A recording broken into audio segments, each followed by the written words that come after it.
Meu nome é Vera Beatriz Guirlan Vieira. Como estudante de medicina, eu era Vera Beatriz Guirlan. E eu conheci o Hospital de Clínicas, na realidade, quando o Hospital de Clínicas era apenas um pórtico que na minha infância, tipo uns 8 anos de idade, 1945, era algo muito grande, muito importante. E aqui era uma área como uma chácara. E eu tinha uma família muito amiga aqui na Augusto Pestana, e nós vínhamos brincar aqui, nessa chácara. Os anos passaram, eu me animei a fazer o vestibular de medicina, que era uma coisa incomum para as mulheres naquela época. As mulheres que pretendiam uma profissão era de professora, não deixei de ser, não é? E então eu fiz o vestibular de medicina, a minha ATM é 1962, e eu fiquei entre as 10 mulheres que foram aprovadas nesse concurso. Eram 100 vagas, nós éramos 10 ou 11 mulheres, né? Hoje é 50%. Então, nós fizemos o curso e eu me lembro que no primeiro ano, talvez como parte da recepção aos calouros, nós viemos aqui com o reitor, professor Eliseu Palioli, visitar os pródromos do Hospital de Clínicas. Então, isto foi em 1957. Não tinha elevador, a gente subia as escadas que estava o prédio em construção. Isto foi no ano de 1957. No nosso convite de formatura, o lema era o Hospital de Clínicas e o atendimento aos indigentes, porque o que se chamava de indigentes, naquela época, antes do sistema SUS, era as pessoas que eram atendidas na Santa Casa, onde se desenvolveu toda a parte prática do meu curso de medicina. Formada, eu fiz residência na Enfermaria 38, do professor Faraco, excelente, 2 anos de medicina interna. Optei por fazer pneumologia, até porque a pessoa do professor José Fernando Carneiro era extremamente carismática, e eu fiz uma relação muito boa com o professor Carneiro. Ele, numa aula de tisiologia, eu acredito que ainda não era tisiopneumologia, era tisiologia. Ele pediu um voluntário para fazer teste de Mantoux, teste tuberculínico, me chamou, eu estava sentada ali na frente, e o meu teste foi extremamente positivo. A tuberculose, na época, ela era bastante disseminada, provavelmente me contaminei na escola primária, secundária, e felizmente não tive nada, mas o meu teste foi muito positivo. E a partir daí se criou um relacionamento professor-aluno muito bom. E eu me apresentei, quando terminei a residência na Enfermaria 38, com o professor Faraco, me apresentei no pavilhão Pereira Filho, que estava bem no começo, tinha 6 pacientes baixados na enfermaria, e o professor Carneiro me aceitou com a condição de que eu iniciasse a residência no pavilhão Pereira Filho, porque não existia.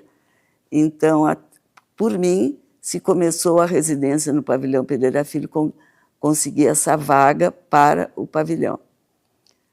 E ali eu fiz a minha formação de pneumologia, foi muito bom, levei muitas coisas de organização, de serviço, de prontuário, da Enfermaria 38, que era um local de excelência, para o pavilhão Pereira Filho. Em 1973, eu vim para o Hospital de Clínicas em definitivo.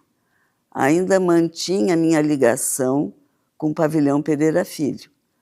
Aqui eu fui direto para o Serviço de Medicina Interna, que atuava no 4º andar, 4º norte. Ali se concentravam vários colegas que faziam já especialidade, mas que trabalhávamos todos no Serviço de Medicina Interna, como era o Frederico Klima, que sempre atendia os casos, a parte neurológica dos nossos pacientes era o Frederico Klima. E ali encontramos os residentes, como a Neuza Córdoba, cuja seleção, junto com o professor Malman, eu tinha participado na Enfermaria 38. O Alcides Zago também fazia parte desse grupo. O Prompt, eu acredito que também fizesse parte desse grupo de residentes. E aqui eu permaneci, o Serviço de Medicina Interna foi dando origem aos serviços de especialidades. Em 1974, aliás, final de 74, 75, eu entrei em licença gestante e, nesse momento, o Sérgio Mena Barreto, que fazia anestesia, mas tinha feito curso de fisiologia pulmonar no exterior, passou a trabalhar na área de pneumologia, porque os pacientes baixavam todos na medicina interna, mas havia uma preferência, não é se eram DPOC, chamavam a Vera, enfim. E assim ficamos durante alguns anos. Para constituir um serviço, era preciso ter 3 profissionais, 3 professores. Então, nós passamos a trabalhar o Dr. Rogério Xavier, que já era contratado, estava trabalhando na Enfermaria 37 da Santa Casa, para que ele viesse para o Hospital de Clínicas. E isso se efetivou. Eu acredito que no ano de 1978, o Rogério veio para o Hospital de Clínicas e, na sequência, foi então criado o serviço de pneumologia. Esse serviço de pneumologia passou a atuar no 5º andar, uma sala no 5º andar, e aí nós tivemos direito a uma secretária, que era a secretária Roselma. E ali nós trabalhávamos, enfim, dentro daquela sala, fazendo o que era possível, mas o serviço, a área física e o planejamento do serviço estava sendo feito pelo professor Rigato, que trabalhava, era professor na Enfermaria 29 da Santa Casa. Mas nós conseguimos montar um serviço. Montamos um serviço tendo também por referência aspectos da Enfermaria 38 e do Pavilhão Pereira Filho, tipo organização de prontuário, as reuniões clínicas, como se fazia na Enfermaria 38 e no Pavilhão Pereira Filho.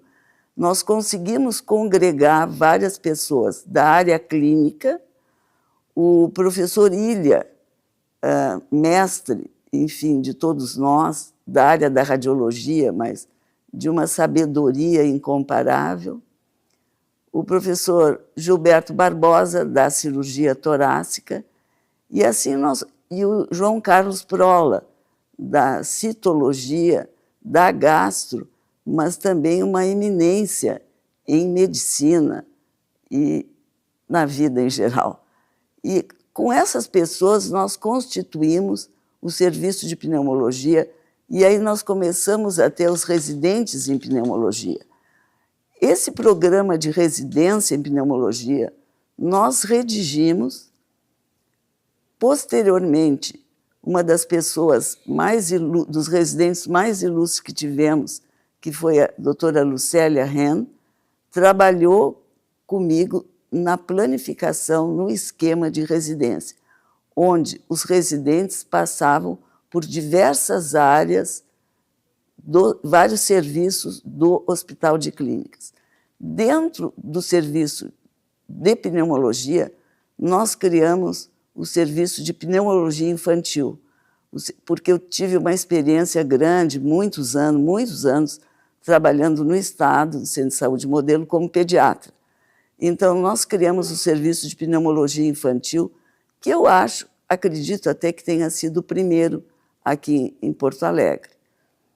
Havia um ambulatório de pneumologia infantil, os residentes faziam estágio no ambulatório, iam à enfermaria de pediatria e, eventualmente, até na CTI pediátrica. Alguns deles se tornaram, no interior do Estado, referência na área de Pneumologia Pediátrica. Nós criamos dentro dessa organização um serviço que se chamou Programa de Educação e Assistência em Asma, inicialmente para crianças, em 1996. Esse serviço tinha reuniões periódicas com os pais e as crianças. Era um projeto de extensão aprovado pela Pró-Reitoria de Extensão e funcionou durante muitos anos. Nós chegávamos a ter 20, 30 crianças que frequentavam o serviço no ambulatório e nas reuniões, e os alunos que participavam como um projeto de extensão, era da comunidade e da universidade com alunos. E os alunos eram extremamente criativos, estabelecendo jogos e brincadeiras, teatro, que foi feito pelo marceneiro do Hospital de Clínica, o senhor Manuel. Ele fez um teatro que, assim, de 3 folhas, com cortina, e funcionários fizeram bonecos, vestidos, cortinas, e os alunos improvisavam peças de asma, com crianças com asma, com rinite, e eram de uma atenção. Eles ficavam fascinados com aquilo, porque eles participavam, eles jogavam as ideias deles, as propostas, as soluções. E isso funcionou em alguns desses alunos são hoje professores aqui, como é a Clarice Machado na pediatria, o Maurício Nochan na otorrino, pessoas excelentes, incríveis. E assim foi se desenvolvendo.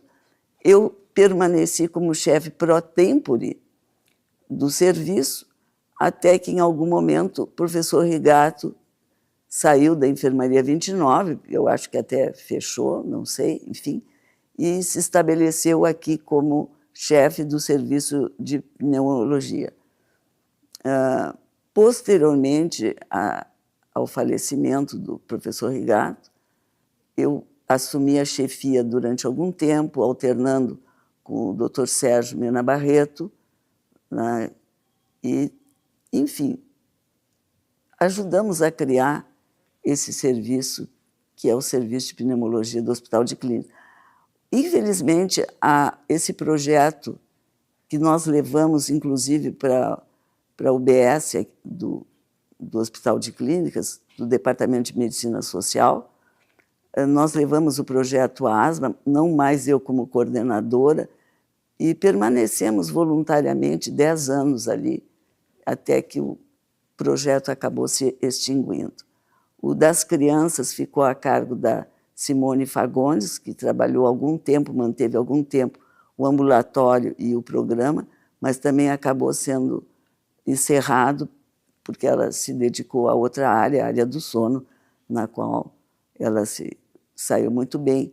O programa para adultos foi mantido ainda pela Maria Ângela Fontoura Moreira, que trabalhou desde o início nesse programa, trabalhou muito, nos ajudou, e ela ficou com o programa de educação para adultos, em asma para adultos, com ambulatório, até que foi encerrado esse programa também. Eu acho que essas são as minhas memórias do Clínicas.